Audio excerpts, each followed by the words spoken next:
Barakallahu fikum. J'ai une question, mais pas sur le sujet, c'est sur le ramadan. Tfadal, معليش. À propos des femmes qui ont leur menstru. Eh. J'ai vu une intervention sur YouTube et je voudrais que vous éclaircissiez un petit peu plus que j'étais un peu étonné sur si elle devait jeûner ou pas pendant cette période-là. Mais je pense que j'ai bien répondu à la question sur. J'étais étonné, donc je voulais savoir si vous... Non, en fait, moi, qu'est-ce que j'ai dit? En fait, j'ai dit, si nous, on se réfère en tant que musulmans au texte, au livre d'Allah et la sunna du prophète sallallahu alayhi wa sallam, j'ai dit tout simplement que lorsque Allah Ta'ala nous a parlé de la prière, il ne nous a jamais parlé de la purification, ou bien il nous a bien parlé de la purification. Lorsqu'il nous a parlé, je ne sais pas, de faire le jihad, un exemple, il ne nous a jamais dit qu'il faut avoir les ablutions pour pouvoir faire le jihad, un exemple. Lorsque Allah Ta'ala nous a parlé de l'aumône, il ne nous a jamais dit qu'il fallait avoir les ablutions pour pouvoir faire une zakat. Vous voyez? Et donc lorsqu'il va nous parler également d'une autre adoration qui est le jeûne, il ne nous a jamais dit qu'il faut avoir les ablutions, les grandes ablutions pour pouvoir le faire et l'accomplir. En fait, c'est ce que j'ai dit. Donc en matière des textes, le Coran al-Karim, en fait, affirme que le jeûne, le pèlerinage, le jihad, l'aumône, la bonté et ces différentes adorations, la réflexion ne nécessitent pas, cet état. Contrairement à la prière, Allah Ta'ala, il nous dit c'est le verset explicite. Maintenant, la sunna, est-ce que la sunna s'est prononcée dessus? On n'a absolument aucun hadith.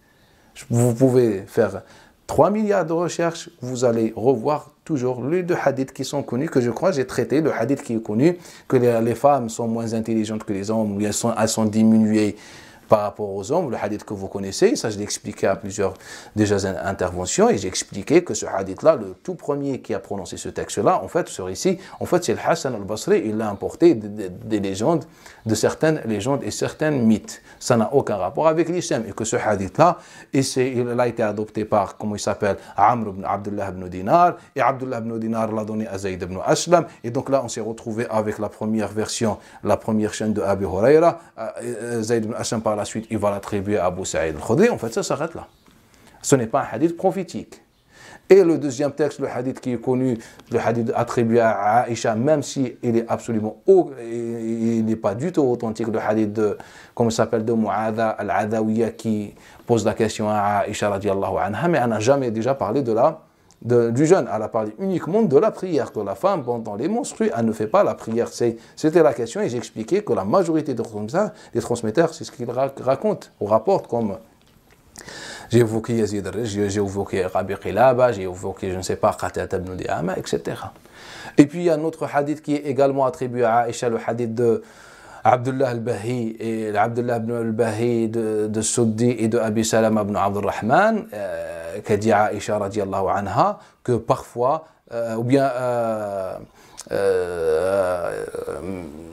donc le hadith c'est important ça. Car le hadith, comment c'est traduit, j'ai pu voir qu'à chaque fois, je rattrapais le jeûne avant Sha'ban d'après. Et Aïcha n'a jamais dit à chaque fois, etc. En fait, elle parle d'une seule fois. Un jour, elle dit j'avais un jeûne à rattraper, je l'ai rattrapé Sha'ban.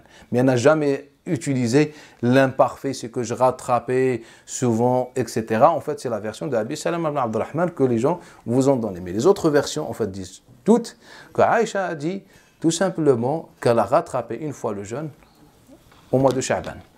Et donc, comme moi je peux rattraper si je suis malade, on voyage, etc., surtout à l'époque. En fait, c'est ce que j'ai dit. En matière de texte, on a 0% de texte. Maintenant, si les hommes nous disent le contraire, moi, je n'ai pas de problème à suivre ou ne pas suivre, mais moi, en tant que musulman, je n'ai pas le droit, ma vision des choses à mon sens, je n'ai pas le droit de dire que ma religion m'a dit ça ou a dit ça aux femmes. Laissez-les adorer Allah Ta'ala, c'est ce que je dis. Même si... Est-ce que le ramadan, il est valable si on ne prie pas? Bien sûr. Bien sûr. La prière n'est pas obligatoire. Non, c'est pas la prière n'est pas obligatoire.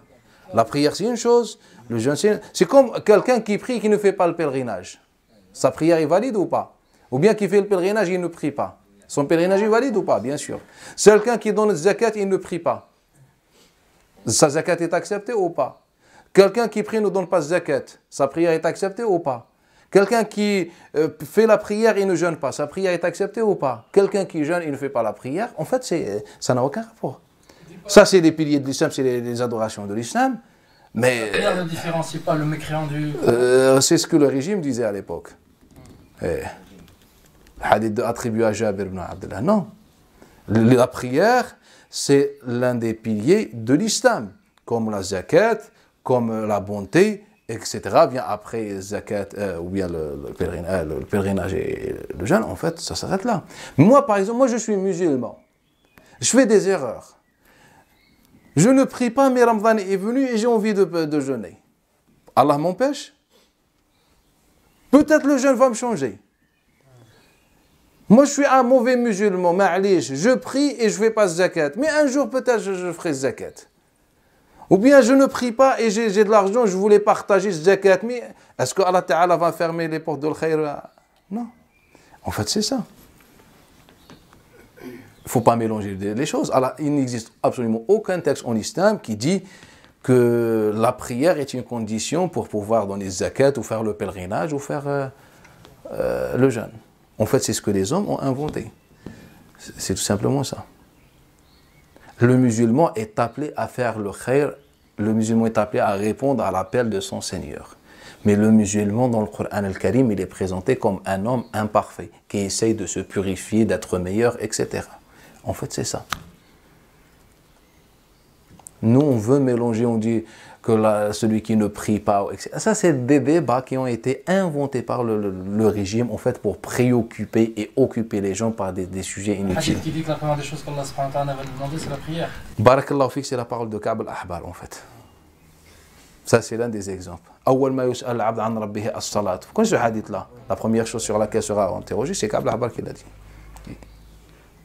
Encore un autre exemple sur des visions juives qu'on a. Allah Ta'ala qui juge, on ne sait pas par quoi il va commencer. Ni par des mains, comme le fameux texte qui dit, ou je ne sais pas, ou par zawja, ou par la femme, comme le texte dit, le texte masculin, etc. Allah Ta'ala va nous juger le jugement dernier, on ne sait pas sur quoi. Et cet ordre-là qui va juger sur la prière, etc., c'est tout simplement inventé.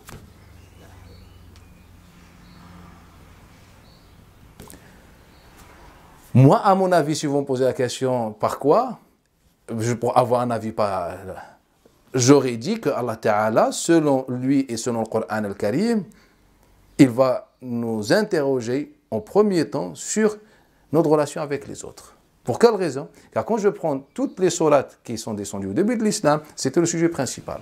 Si vous me posez la question encore, si tu as un autre avis, j'aurais dit et insisté surtout que la première question qui va être posée aux musulmans, c'est la réflexion. Est-ce qu'il a réfléchi ou pas?